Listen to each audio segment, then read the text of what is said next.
At exactly 12 a.m., an emergency dispatcher answered a call from a distressed woman. Karen Stacy was on the line, reporting that she hadn't been able to reach her boyfriend, Scott Martinez. He was supposed to be home, and she feared he might be in urgent need of medical help. Though Karen didn't offer any concrete explanation for her concern or why she thought her fiancé might be in danger, the dispatcher decided to err on the side of caution and sent out a patrol unit to the address, along with a safety check. But that wasn't all. Given the lack of response and the uncertainty, the dispatcher also deployed a fire truck equipped with a ladder just in case access to the home became necessary. Within 10 minutes, first responders arrived on the scene. Police officers knocked on the front door, but no one answered. There were no sounds coming from inside that might suggest someone was home. The front door was locked, and the ground floor windows showed no signs of forced entry. However, one window on the first floor was slightly open, and its insect screen appeared to be damaged, as if pushed outward from within. That's when the firefighters brought over the ladder and climbed up to peek inside the upstairs window. What they saw was shocking. There, lying motionless on the bedroom floor, was Scott Martinez. The decision was made immediately. The front door was forced open.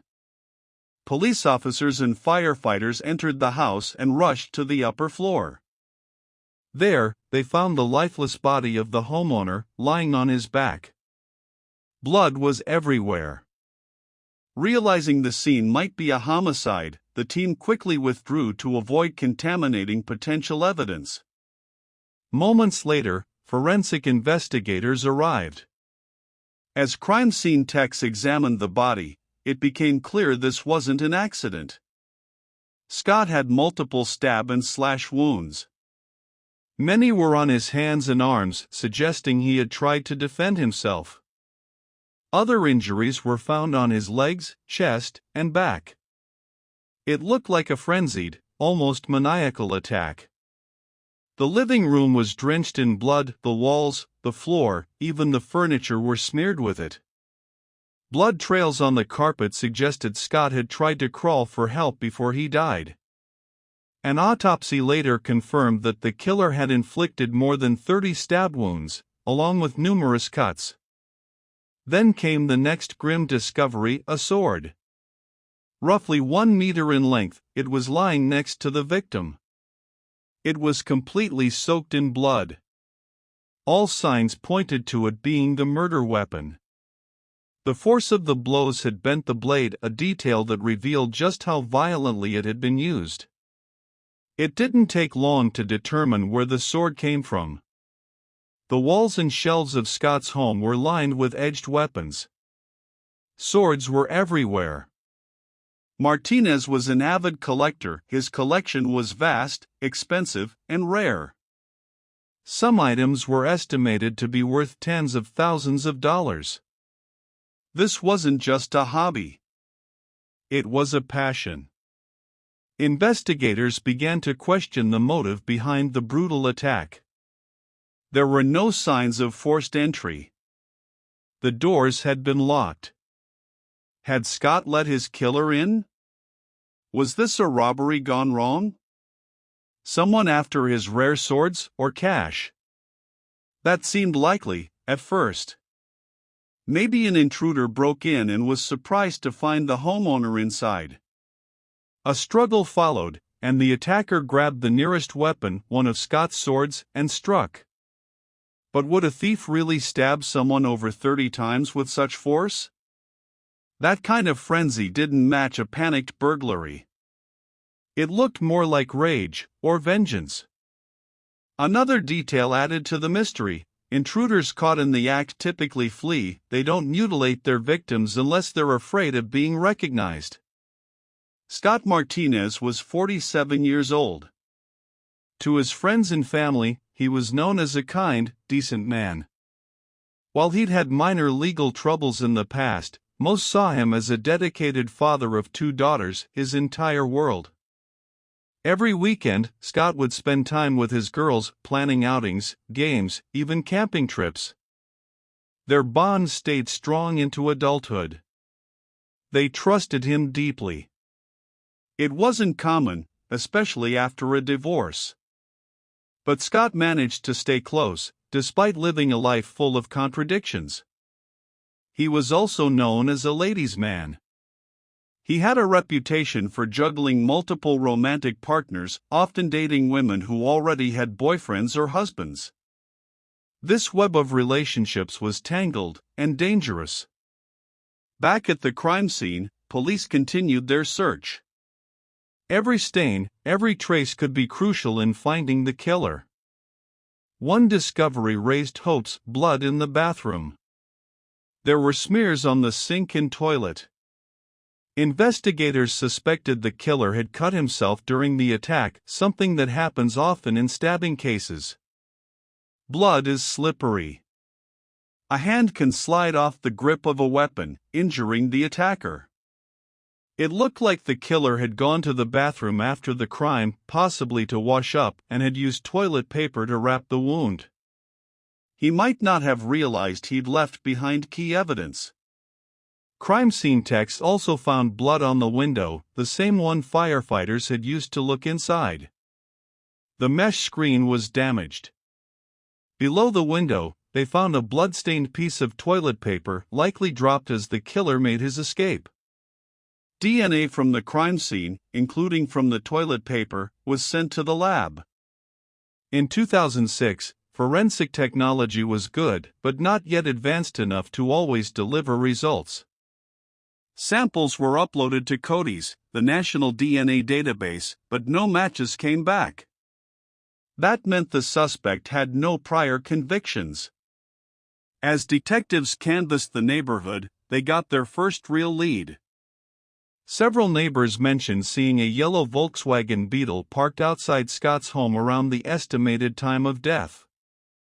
Inside were two people, a young woman in the passenger seat, and a young man behind the wheel.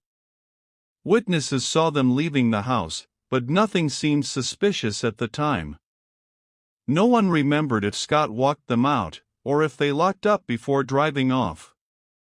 But no one knew who they were or why they had been there. Detectives searched city records for yellow Beetles. But there were too many. The case took another twist when neighbors revealed that Scott, despite being a family man, was also an avid gambler. He had a reputation for winning big on slot machines. His winnings were legendary, tens of thousands at a time. In his house, police found recent receipts for payouts ranging from $10,000 to $30,000, and his largest known jackpot was nearly $100,000, which he used to fund his daughter's education. Could that kind of money have made him a target? During the ongoing search of Scott Martinez's home, police found something interesting. Inside a jacket hanging in the closet was a bundle of cash, tens of thousands of dollars. It wasn't exactly well hidden, but it also wasn't in plain sight. Was someone looking for that money? Had the couple in the yellow Beetle come to steal it only to find Scott at home? Detectives began digging into Scott's romantic entanglements. It turned out he'd been involved with several women who were officially listed as housekeepers or caretakers, but with whom he had ongoing, intimate relationships. Many of them had partners, husbands, boyfriends, or fiancés. It was a web of secrecy, betrayal, and possible jealousy. Detectives couldn't rule out the idea of revenge. The investigation took a dramatic turn when Karen Stacy, Scott's fiancée, called the police, urgently requesting a meeting. She admitted something shocking: the emergency call she had made was staged. She already knew that Scott was either dead or seriously hurt. She had been asked to make the call by one of Scott's friends, and she went along with it, unsure what else to do. Karen had misled the police. But now, with a clearer head, she wanted to come clean. She explained that around 5:30 p.m., Scott's friend John had called her. He said he and his girlfriend, Kelly, had gone to Scott's home and found his body at the top of the stairs. Kelly had a key to Scott's place. She used to clean his house. When they knocked and no one answered, they were about to leave in their yellow Beetle. But Kelly thought she heard something from inside. She used the key to open the door and saw Scott lying, injured, near the stairs. Then they heard a noise from deeper in the house. Afraid the killer might still be inside, they locked the door and drove off. Instead of calling 911 themselves, they told Karen to do it. She agreed even though she already knew tragedy had struck. Why hadn't John or Kelly called the police directly? When questioned, they claimed they had criminal records and feared being blamed for the murder. But investigators quickly found holes in their story. Phone records showed it wasn't John who had called Karen, it was Dean Hitt, another of Scott's close friends.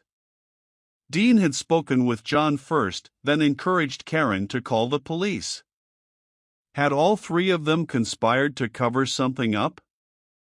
Dean Hitt was more than just a friend. He and Scott were close enough that Scott had registered his motorcycle and car in Dean's name, supposedly to protect his assets in case of legal trouble. But why would Scott, who was supposedly living clean, even need to do that? Dean had a longer rap sheet than Scott, including drug offenses, and had a reputation as a small-time dealer. But he didn't seem like the murdering type. Still, the web of lies only deepened suspicion. Police had a growing list of suspects and a pile of conflicting stories to untangle. John and Kelly were questioned again. Officers collected their DNA and checked their hands for signs of injuries. Neither had visible cuts, and lab tests confirmed that their genetic profiles didn't match the DNA left at the scene. The blood and tissue samples collected from Scott's home, including the toilet paper outside the window, were uploaded to Cody's once more. Still, no match. Whoever had done this had no prior convictions. Their DNA wasn't in any database. Police also approached Dean Hitt. He agreed to speak with officers outside his home, but refused to let them in without a warrant. He also declined to provide a DNA sample. Suspicious? Definitely. His behavior after Scott's murder was strange, to say the least. Rather than cooperating or showing concern, he tried to reclaim Scott's Harley and car, both of which were still registered in his name. That raised red flags. Especially because he'd refused the DNA test. As investigators dug deeper, they confirmed Dean's criminal past, mostly minor offenses, drugs, and petty crime. He wasn't exactly a model citizen.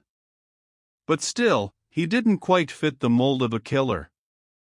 Eventually, prosecutors obtained a court order for a DNA sample. Before it could be served, Dean voluntarily walked into the station and agreed to cooperate. His DNA didn't match. There were no injuries on his hands. He was ruled out just like John, Kelly, and Karen.